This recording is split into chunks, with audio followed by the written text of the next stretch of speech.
Baxter. You know, they say you can judge someone based on their actions, but on what does a man base his actions? I want to share a quote with you. It's by Howard Roark. It's from one of my favorite books, The Fountainhead. It's a building has integrity just like a man, and just as seldom.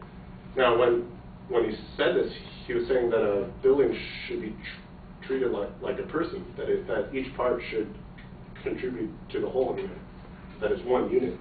But when I first read it, I interpreted the other way around, that a man should have integrity like a building, that he should be unyielding and solid in his principles, and that is why I am like a building. First off, a building has a foundation that holds up the rest of the structure. For me, those are my basic principles.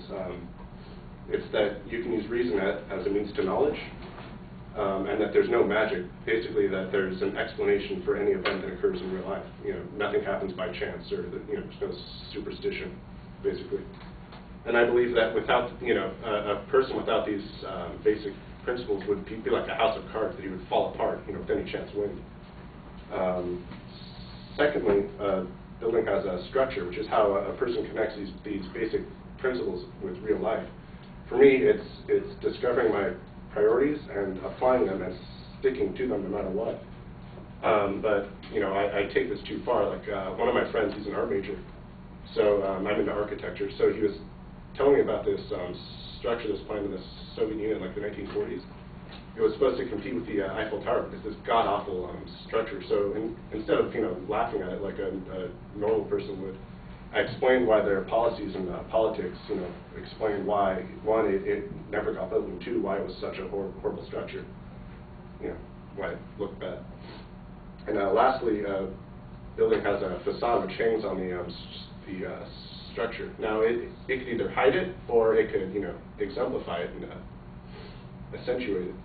So for me, I believe that the facade should reflect, the structure as closely as it can, and that's how the public sees you, with the facade. But again, I take this too far even now. I mean, you can ask Tim, if you bring up any subject that I care about, like science or philosophy, I will talk about it to no end, and I will not shut up until my point's across, because I care so deeply about it. I want everyone else to know how much I care, what I think about it.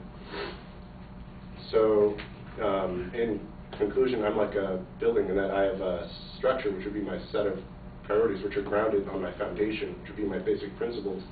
I have a facade, which is my personality, how everyone else sees me. That, I don't try to hide my priorities or who I am to anyone else. That's it.